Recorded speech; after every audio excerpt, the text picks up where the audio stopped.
Hey, this is Notser. We look at the aircraft carrier. So we waited until the patch came out before we did tips and tricks. Wanted to make sure you had all the correct information.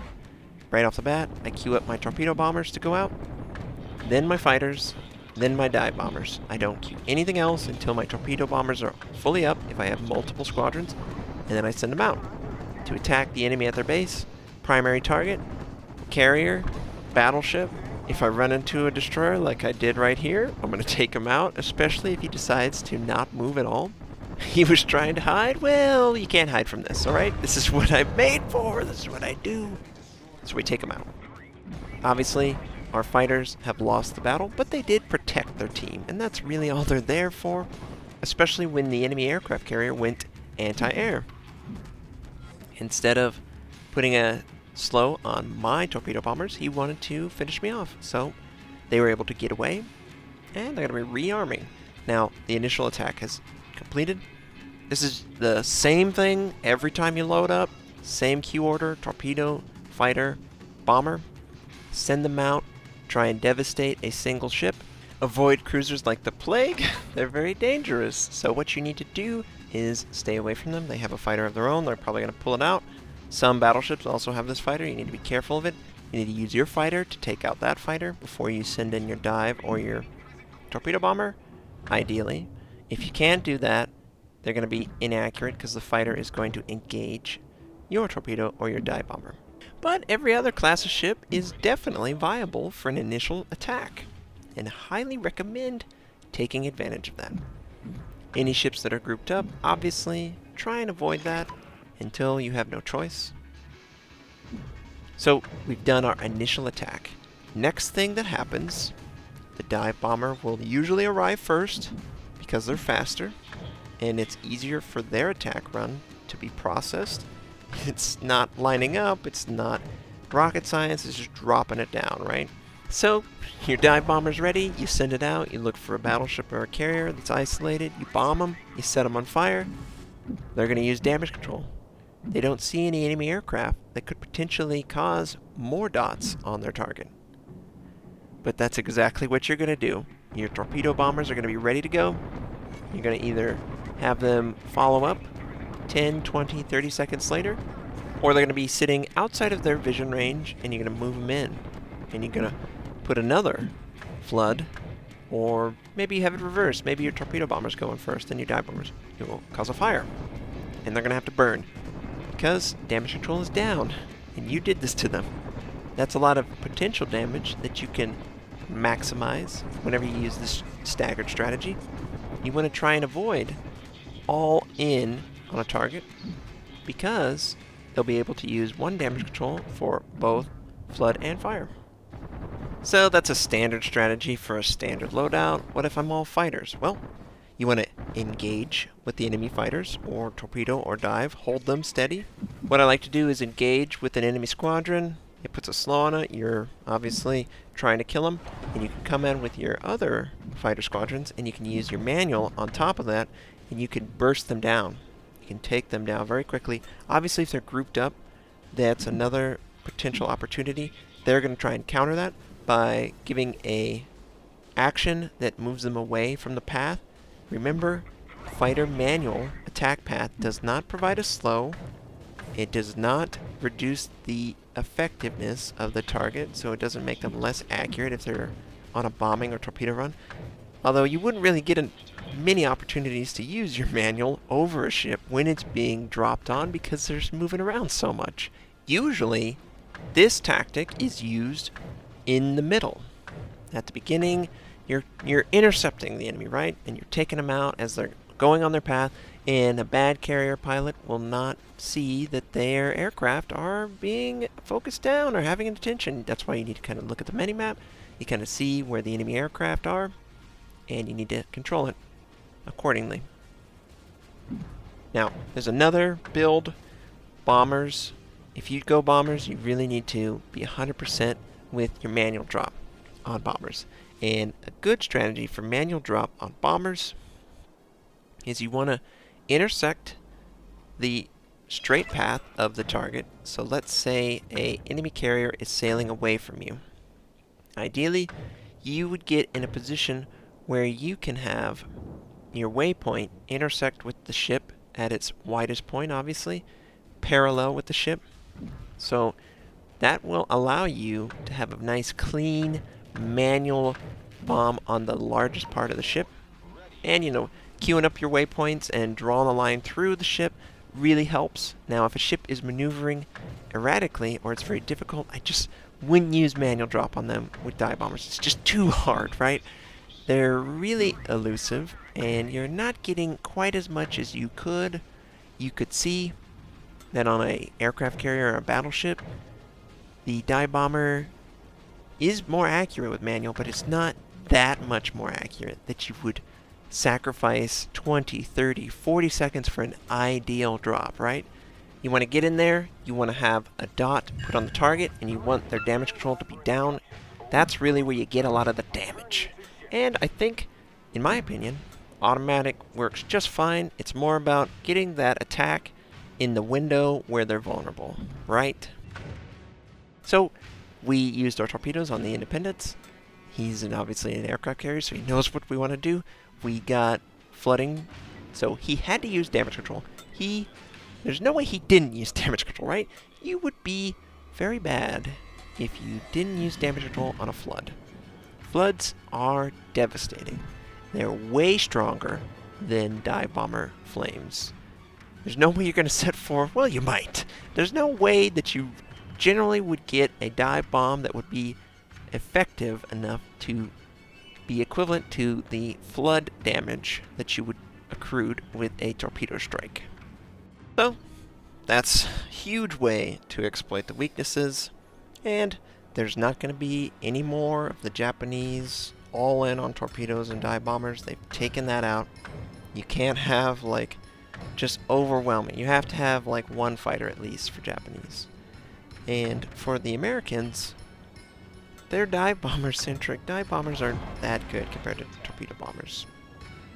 Now, I've gone over basically the 3 general loadouts that every aircraft carrier comes with. What other tips do you have? Well, try and keep up with your team.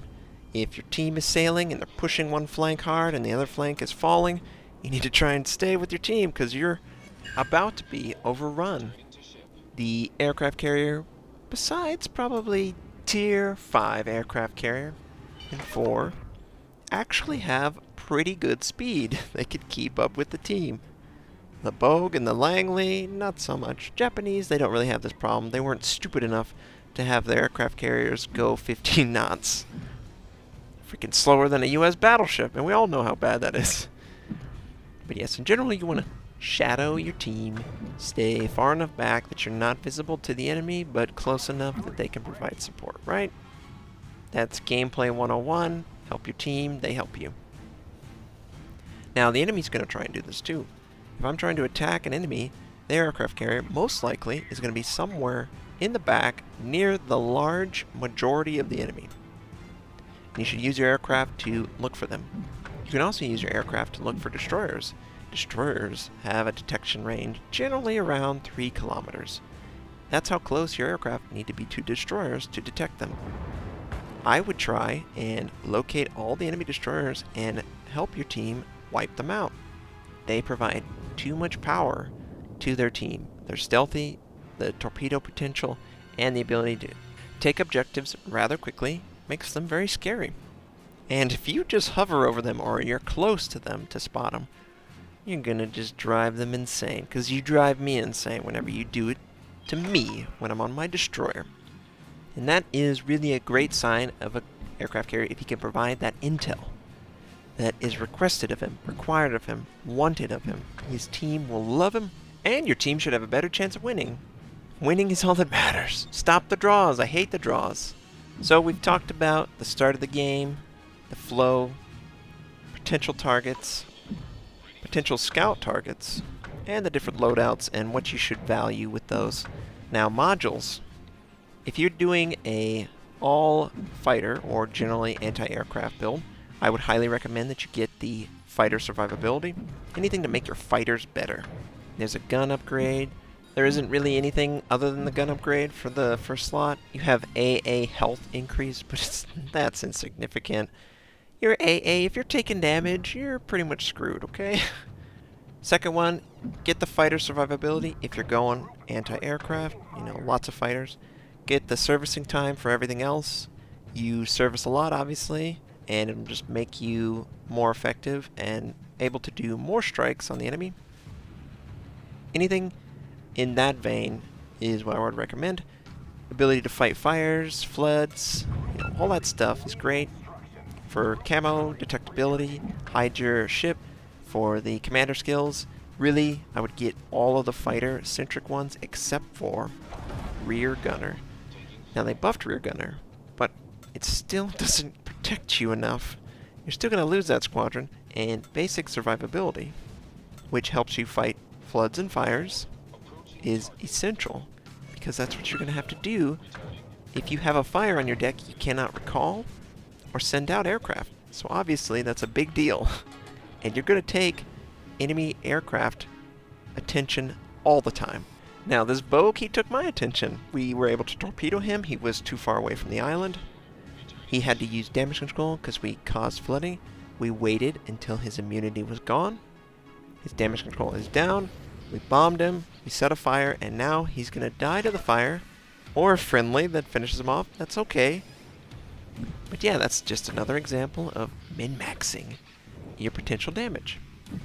So, American versus Japanese. Japanese, better stealth, less armor, less AA, faster rearm. So, they can put out more potential ship damage because they can rearm faster and they can send them back out. Each of their squadrons are a little bit less survivable than the Americans. The Americans have larger squadrons, obviously. The American carriers are a little bit more armored. That's not saying much. I mean, they're aircraft carriers, so they take like full damage. AA is much better. Their detectability is not as good, so it's a little bit easier for them to be detected both in the air and on the ocean. But overall, they feel pretty balanced. They're not completely different. If you're new to the concept of RTS or the carrier, I would probably recommend the US carrier line. You have a little bit less squadrons to control, and they have a little bit more health. So if you make a mistake, it's easier for you to maneuver out of that mistake. It's not going to be as devastating. With the Japanese, it's really glass cannon type stuff. You got 4 fighters per squadron, and once they're wiped out, they're wiped out. So we've been pretty effective. We killed that destroyer. We did a lot of damage on the Independence. We did a lot of damage on the Bogue. We didn't get any of those kills, though. We're looking for a kill. This New York is sailing north. He doesn't really look like he's trying to maneuver. Now, if you're playing against an aircraft carrier, things that you can do to make it harder on us, you need to either maneuver towards or away from the torpedo bombers. I wouldn't really care that much about dive bombers. What I would do is I would try and do some crazy Ivans, you know, big old turns one way and then change erratically so the bomber can't set up a manual drop.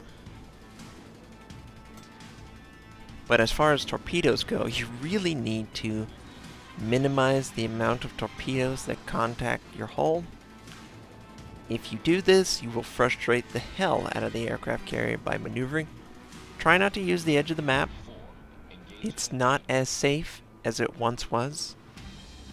If you're trying to attack someone on the edge of the map in an aircraft carrier, the best way I've seen to do is to set up a waypoint that drags you to the edge of the map, so you have a move command to the extreme edge of the border, and then you put in a manual drop where it gets as close to the target as you can, and then you drag the dotted line control point, so you have the minimal amount of time for them to maneuver and the maximum amount of torpedoes that strike the target. Overall, I love the carrier. Now that I'm actually trying to learn it, the matchmaking is way better. So if you were trying to play the aircraft carrier previously to this patch, and you were going up against like a Lexington and a Langley, it's not fun. You know, the huge tier discrepancy is basically gone. Hopefully it stays this way. Going tier for tier, you can definitely have a little back and forth. It's much more enjoyable in my opinion, and if you're looking for an excuse to try the aircraft carrier, there's no better time. People aren't comfortable with the fighter manual changes, and they're trying to get comfortable actually fighting other aircraft carriers now and not being super overpowered, top tier, or not having any aircraft carriers to go up against. It's much more interesting to me. I don't like being a complete god on the battlefield or feeling like a mouse, right? Both of those extremes are terrible. So, obviously, game's almost over. We're going after Warspite. He's basically dead. We just need 1 or 2 torpedoes to contact his hull. Now we're going to drop with plenty of time so they activate. It's very important that you don't drop too close to the target. You kind of need to read the target if they're maneuvering towards or away. Will change the style of torpedo drop. Whether you're leading the target like a US battleship would require less lead than something like a Congo or a cruiser. And that's really all I can say. The more squadrons you get, the more you can use to your advantage. If you have 2 torpedo squadrons, you can use 1 to hold an enemy going one direction, and you can cross it with your other, so you can at least get potential damage with 1 squadron rather than both missing. As you play the carrier, you'll get more and more and more squadrons, and you'll have to improve your ability to control them all. And that will just come by playing the game. So, high caliber, 2 kills, 110,000 points of damage, 2200 base XP. That's not important. What's important is we made use of that staggered attack, took advantage of the dot damage, and we took advantage of vulnerable targets. I hope you all enjoyed this. Hope you learned something. I hope you have a fantastic day, and I'll catch you next time.